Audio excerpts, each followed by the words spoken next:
Welcome to the VACAYA cruise. Hey everyone, it's Elise and you are watching the Ready to Stare channel where I bring you plus size fashion, travel, and lifestyle content both on here and on my blog, readytostare.com.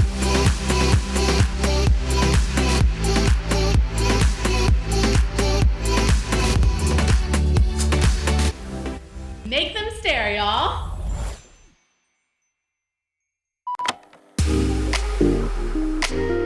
Today I am coming to you from the Celebrity Reflection cruise ship where we are traveling with VACAYA. Look how beautiful it is. What is VACAYA? Well, we are one of the most inclusive LGBTQ travel companies. We don't just cater to gay men, we don't just cater to lesbian women, we are truly for the entire LGBTQ community. I work with VACAYA on their guest services team, and I also help to organize their small group activities. So I am so happy to share my experience as a queer plus-size woman traveling with VACAYA on a gay cruise. So let's go ahead and dive in. I am here on the Celebrity Reflection being chartered by VACAYA, your LGBTQ travel company here, and it is our 5th anniversary cruise. So I am really excited to be here and I can't wait to take y'all with me. So let's talk about who you're gonna find on a gay cruise. So traditionally in the gay cruise industry, you have had cruises for gay men, cruises for lesbian women, and that left everybody else with nowhere to really go. So VACAYA's goal and VACAYA's vision is to truly be that all-inclusive travel destination for the entire LGBTQ community. That being said, that's not where they're at yet. Right now, we're still seeing about 90% of the people traveling on VACAYA trips are cisgender men.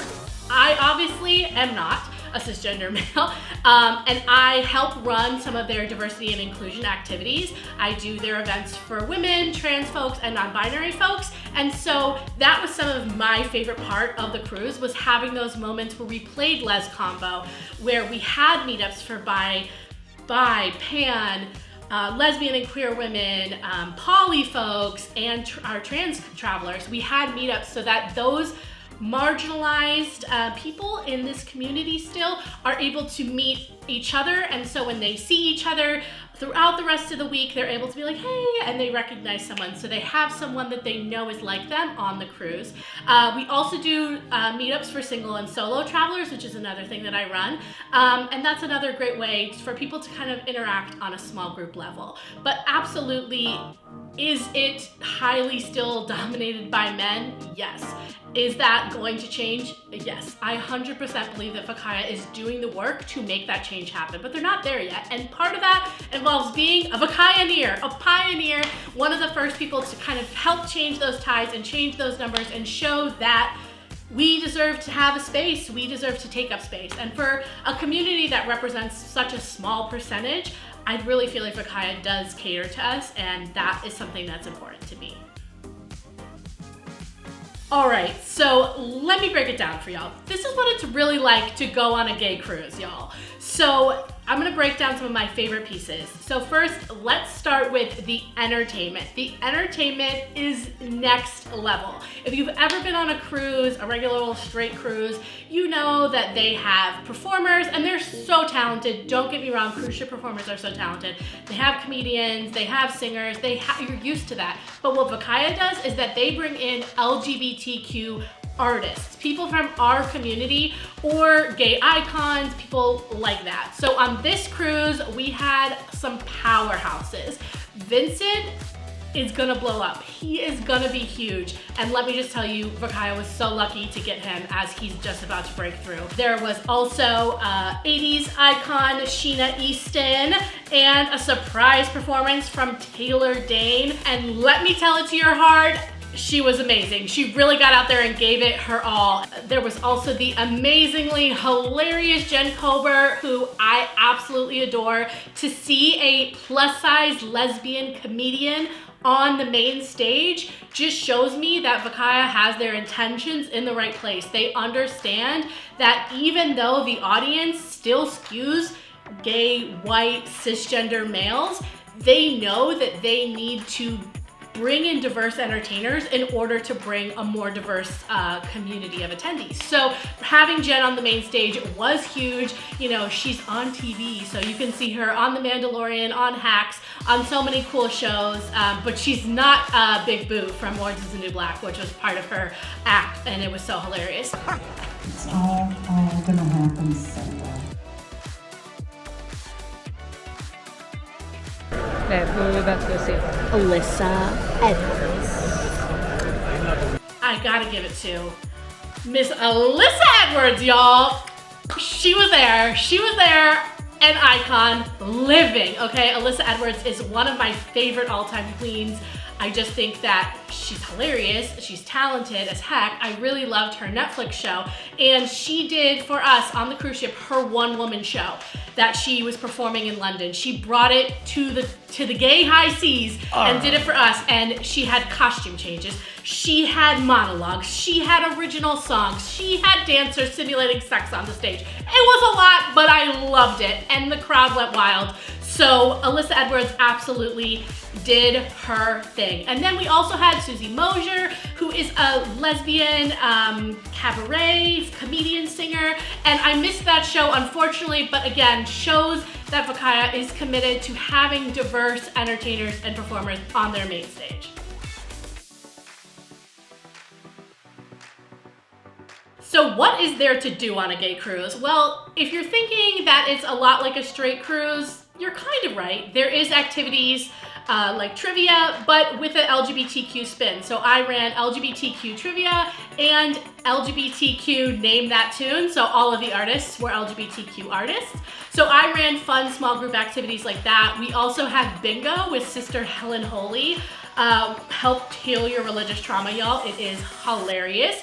And we had things like puppetry of the penis, things like that. So there is almost too much going on, but you have options. Let's just say that. I also helped organize some small group activities like game meetups, and we had an amazing game of the Queer Agenda, which is like Cards Against Humanity, but more with a queer spin.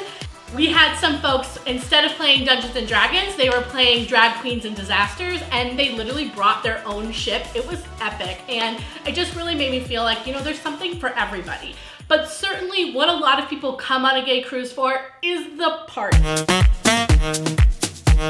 I'm telling you this as not a partier, but I went to a few of them. And the thing that I really like about the parties on a gay cruise is that they all have different themes, and VACAYA is really big on making sure that you have time to plan your costumes. All of the themes are released like 45 days in advance at least, so you guys can make it on your costumes. Of course, I made mine the week before.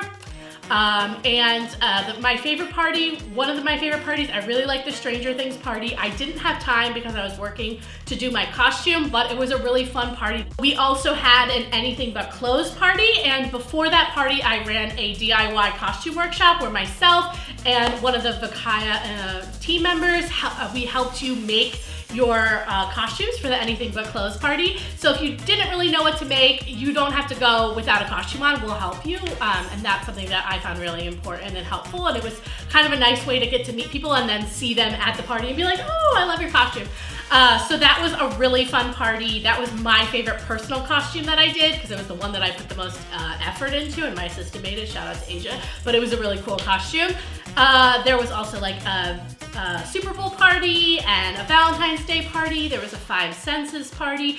There was a lot, but what you can always expect to see is a lot of jock straps, a lot of harnesses, a lot of creativity, and there's always amazing music. My personal favorite is DJ Whitney Day. I think that she's incredible, and again, I love that she is representing for the queer women.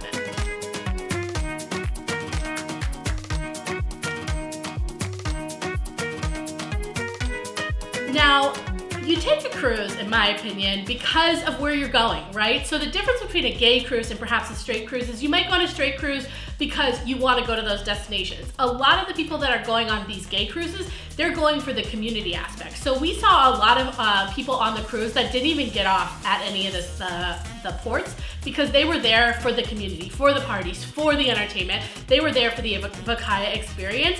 But I like to get off, even if it's a place I've already been. And we stopped at Cozumel, Mexico, next Belize City, Belize, Roatan, Honduras, and Georgetown, Grand Cayman. We are here in Cozumel, Mexico. This is a very popular cruise port, so we definitely made sure we left the main area so that we could come and find this, which is just a little bit further from the cruise port. It's not as touristy, and we're gonna go have lunch. We wanted to get out of that touristy port area, although it was beautiful. I love that there was a place where you could actually swim in the water. I've never seen that right at a big ship cruise port, but we went outside of the main port area. We found some really good authentic Mexican food, and you know it was good because there was no one in there was speaking English, and everybody in there was locals, and the food was incredible. Pull on that cheese. We found the right spot, and we took some pictures. We walked around. It was very cute. And I felt like, okay, at least we saw a little bit something beyond the cruise port. What did we find? We found a shark. Your favorite. Our In Your Jaws shirt. It's perfect.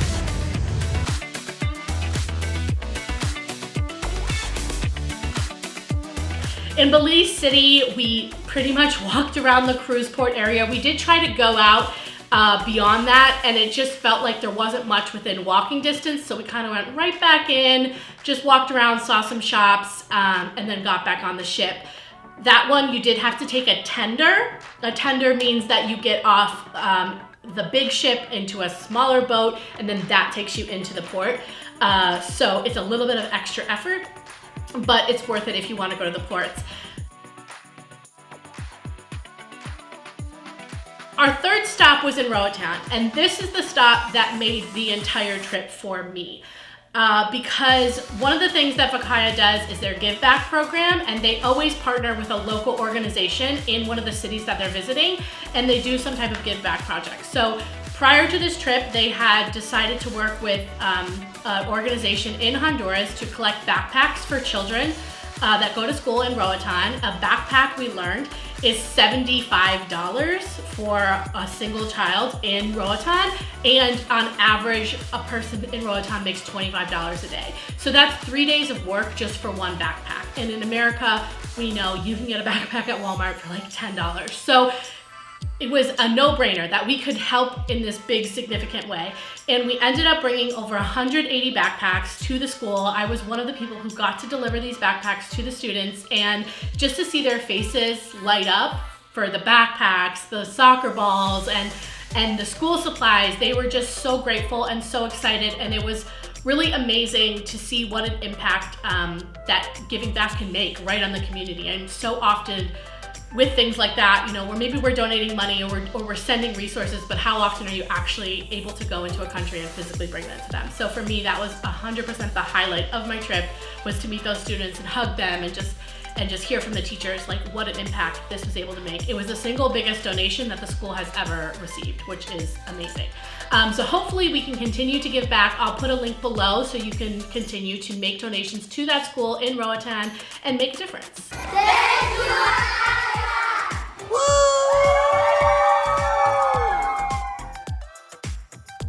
What would you tell people who had never been to Roatan before? What would you tell them that they need to know and why they should visit?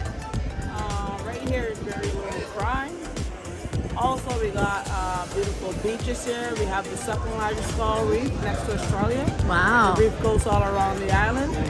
And there are wonderful people here. Very friendly. Yes, can confirm. Thank you for being a great tour guide for us.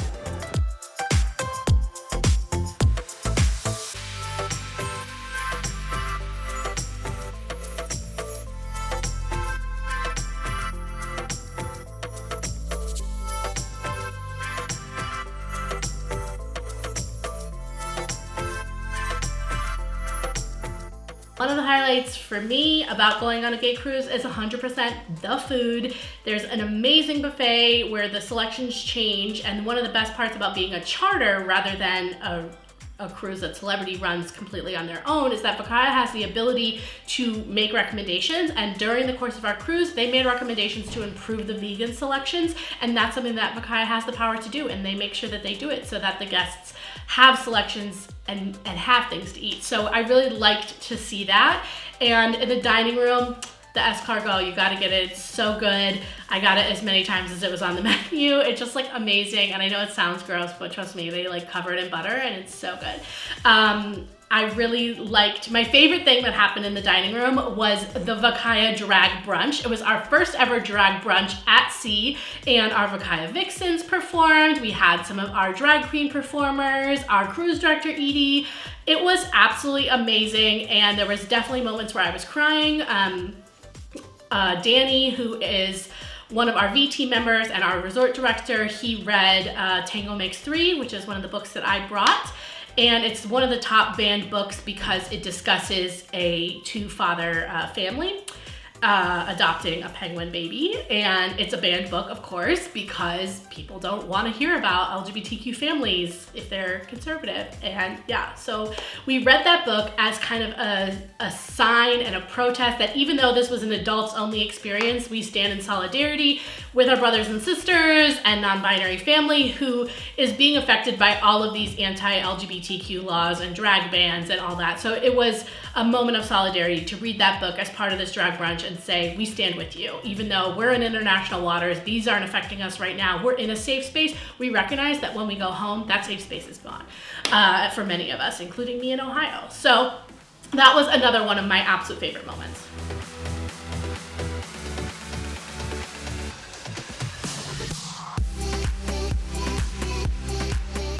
What did y'all think? Are you totally ready to book with VACAYA? Because I personally have been on now 4 trips with VACAYA, and I just love how much they really want to be a LGBT travel company for our whole community, and certainly they have room to grow, but they're working on it and they want to be that provider of an inclusive LGBTQ vacation. So if you enjoyed this